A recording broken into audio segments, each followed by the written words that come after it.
Bonjour messieurs, dames, je m'appelle Thierry Gamani, je suis le fondateur de la start-up qui s'appelle Magma Energy, que j'aurai l'occasion de vous expliquer dans les minutes qui vont suivre. Je tiens particulièrement à remercier les organisateurs de cette session qui va nous permettre derrière de pouvoir échanger sur des sujets actuels et les sujets aussi d'avenir qui vont concerner plus particulièrement le continent africain là-dessus. Qu'est-ce que Magma Energy? Magma Energy, donc, c'est la première centrale d'achat dédiée aux producteurs des énergies renouvelables. Vous aurez l'occasion de regarder, vous avez déjà regardé une petite vidéo qui vous explique de quoi on va parler. Donc, nous allons travailler dans la méthanisation. Donc, dans la méthanisation, plus exactement, c'est la grosse bonbonne que vous voyez. En gros, vous prenez la matière organique, vous l'enfermez pendant 40 jours à 40 degrés, et puis à la sortie, vous avez un gaz renouvelable. Ce gaz peut être nettoyé pour être utilisé en tant que carburant pour les véhicules. Il peut être aussi utilisé pour générer l'électricité. Il peut aussi être utilisé pour produire la chaleur, ou bien il peut être ici injecté dans le réseau, comme actuellement, injecté dans un réseau pour être utilisé dans le réseau de gaz naturel. Là-dessus, donc, nous accompagnons donc les producteurs des énergies renouvelables. On leur permet, grâce à la standardisation puis à la massification, d'avoir des conditions beaucoup plus intéressantes que s'ils étaient partis tout seuls. Là-dessus, ces conditions, je vais dire, non seulement ça va concerner la partie prix, mais ça va concerner aussi la partie qualité, la partie délai et la partie conditions contractuelles, parce qu'il s'agit des installations qui sont assez lourdes là-dessus. Donc, nous travaillons également sur la partie énergie solaire et puis sur d'autres sources des énergies renouvelables là-dessus. Magma Energy, pour vous expliquer en gros, donc c'est à peu près, on est à 8 personnes on est basé donc à 3, c'est à une heure et demie de Paris, avec des équipes aussi bien en business dev, la partie commerciale, la partie achat, la partie financement, la partie digitale. En gros, ça va être un mix entre les gens qui viennent et du monde agricole, parce que les agriculteurs, ça va être nos premiers clients, donc nos premiers clients, et du monde des affaires, et puis du monde gazier, donc qui combine un peu toute la panoplie qu'on peut avoir besoin là-dessus. Et sur la partie, vous pouvez me dire, pourquoi on a attaqué la méthanisation? La méthanisation, ça a plusieurs vertus. Donc, la méthanisation par le biogaz, ça a plusieurs vertus. Non seulement, donc, ça permet de recycler les déchets organiques, donc ça va participer au cycle de collecte, collecte et de retraitement des déchets. Ça va permettre à la fois donc de produire les énergies renouvelables, ça je l'ai déjà dit tout à l'heure. Ça va permettre à la fois donc de soutenir le revenu de l'agriculteur, parce que l'agriculteur, lui, qui ramène ses déchets, lui, il va pouvoir vendre l'électricité ou le gaz qu'il produit de l'autre côté. Et aussi, l'autre aspect aussi, ça va permettre aussi de soutenir l'agriculteur sur l'aspect où il va utiliser le digestat, donc tout ce qui va sortir de ces cuves après la partie la digestion, il va utiliser cette matière derrière pour fertiliser ces terrains et fertiliser ces terres à la place des engrais chimiques. Donc c'est beaucoup plus intéressant et puis c'est aussi sain pour l'environnement là-dessus. Donc, on est donc face à une énergie renouvelable, et puis qui existera tant qu'il y aura l'homme, tant qu'il y aura les déchets là-dessus. Donc, je me suis lancé dans cette entreprise il y a plus d'un an. Là-dessus, on arrive à proposer une offre complète pour accompagner le porteur de projet dans toute la durée de vie de l'installation. Donc, dès l'entrée, on va l'accompagner pour acheter ses équipements, surtout les plus gros équipements. Les plus gros équipements, on va les acheter en masse. Enfin, ici, quand on parle de plus gros équipements, c'est des équipements qui vont coûter à peu près 1 million d'euros, ce qui représente quand même une somme considérable.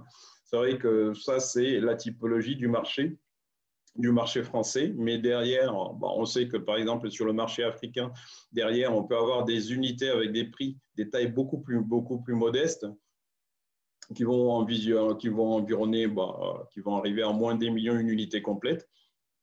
Une unité complète. On va aussi accompagner le porteur de projet sur la partie financement et assurance. Donc, on va garantir le succès de son projet. Les experts sont à côté du porteur de projet, justement pour l'accompagner, pour trouver des meilleures solutions d'assurance, les meilleures solutions de financement là-dessus. Et puis, une fois que pour les installations qui sont vraiment en exploitation, nous, on va aller vraiment dans la partie réduction de coûts. Les réductions des coûts, on va travailler sur les coûts récurrents, notamment la partie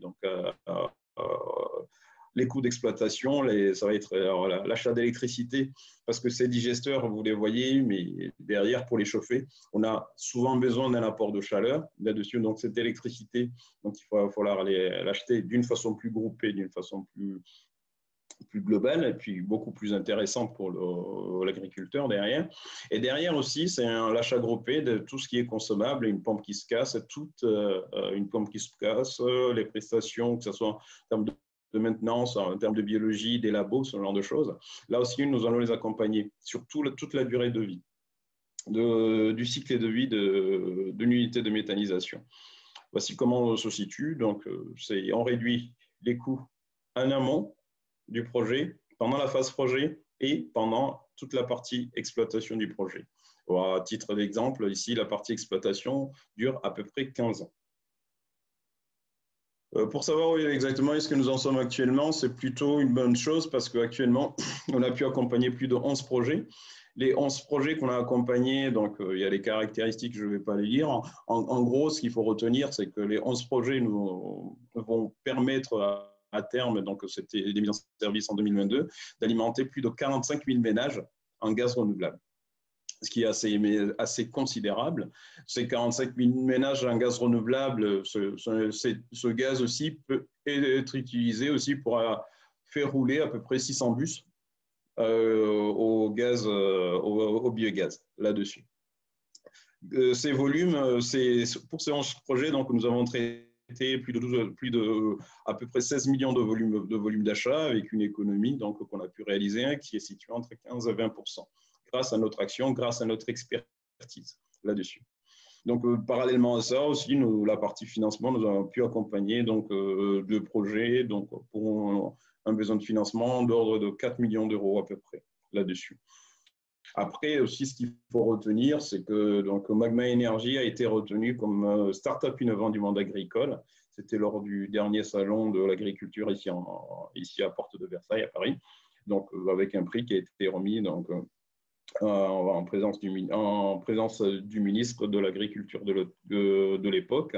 Et puis aussi, c'est qu'on a signé aussi un partenariat avec des coopératives agricoles, notamment la partie Cuma Grand Est, où on arrive à trouver plus de 12 000 adhérents, où nous les accompagnons au quotidien pour cette partie de méthanisation, pour répondre à toutes leurs questions liées à la méthanisation là-dessus. Voici ce que je peux vous dire à peu près sur la partie sur Magma Energy. Après, c'est pour faire un focus un peu sur le continent africain, parce que c'est l'objet de l'échange aussi d'aujourd'hui. Donc, c'est un véritable enjeu pour l'Afrique là-dessus. C'est un véritable enjeu pour l'Afrique parce que les déchets ils sont présents. Donc, les sources de déchets, on peut les trouver dans les stations de collecte des déchets organiques. Ça peut être des déchets humains, des déchets alimentaires ou de la matière organique. Ou bien on peut trouver même du biogaz naturellement produit, tel que celui qu'on trouve au lac Kivu au Rwanda. Donc, le gaz est là et puis c'est une énergie, bien qu'il soit carboné, mais il n'est pas au même niveau que le pétrole, voire le charbon là-dessus. Donc, quand même, ça reste assez intéressant en termes d'impact écologique là-dessus. Et pourquoi on doit aller sur la partie biogaz? Et donc, on doit développer le biogaz en Afrique, ça va être pour la partie autonomie d'énergie. là-dessus. L'autonomie d'énergie va permettre non seulement de produire l'électricité, ça va aussi permettre de produire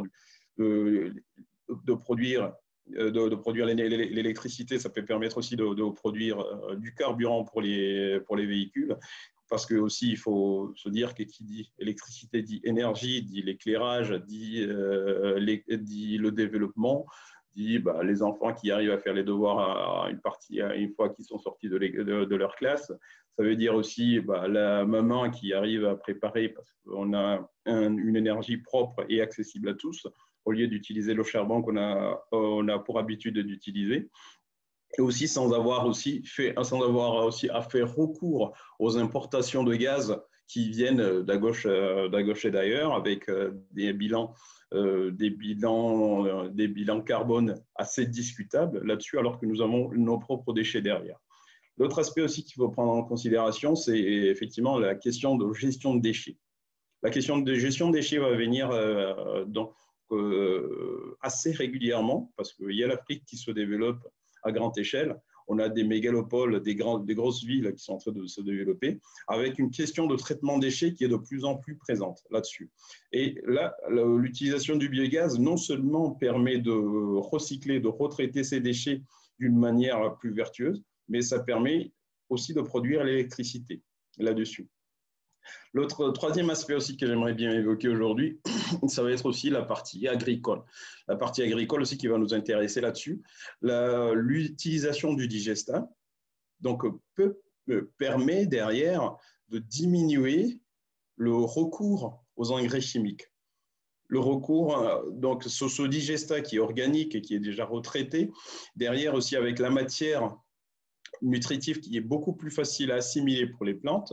Là-dessus, c'est une opportunité qu'on peut offrir aussi à nos concitoyens en disant on traite les déchets, on traite les déchets et puis derrière on distribue l'engrais organique qui ne dépend pas des importations, qui ne va pas dépendre d'une autre source chimique de l'autre côté. Donc ça aussi, c'est plutôt une bonne chose là-dessus. C'est plutôt une bonne chose et ça va être aussi quelque chose qu'on devrait encourager. Un aspect qui doit faire partie aussi du plan de développement des villes qu'on est en train de réaliser.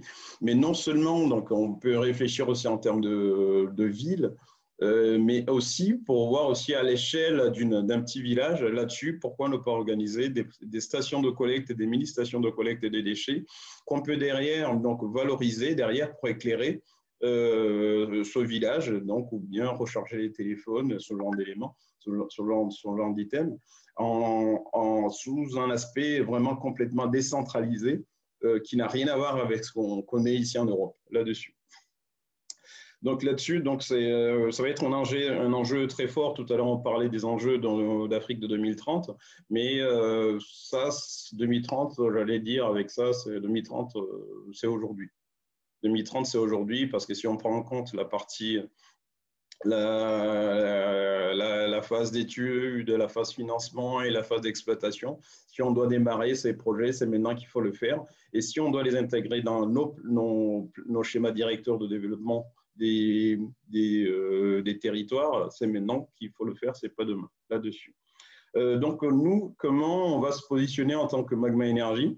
Donc, Magma Energy, on va se positionner sur...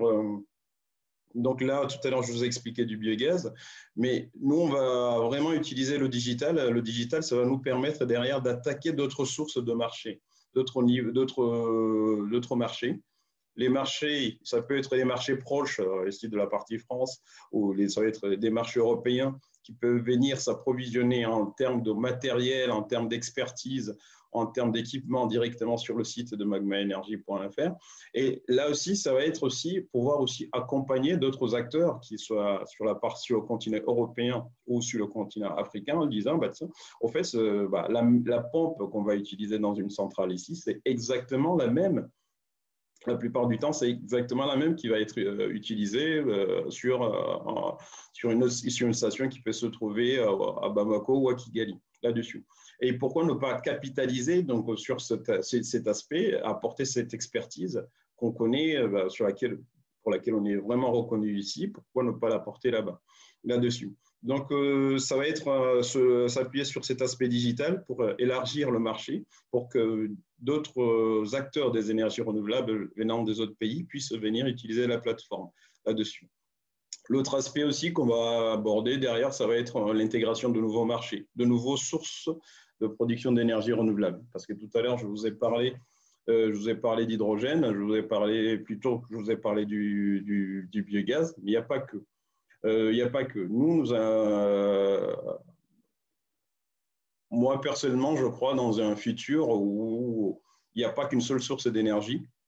C'est un mix énergétique derrière qui va nous permettre de nous en sortir. Là-dessus, ça va être un mix qui va être composé à la fois d'une partie électrique, d'une partie gaz qui peut être produite soit derrière par la partie renouvelable, ça peut être donc ça peut être par l'eau, par le vent, par le solaire, plusieurs sources d'énergie derrière qui vont nous permettre de satisfaire les besoins qui sont croissants là-dessus.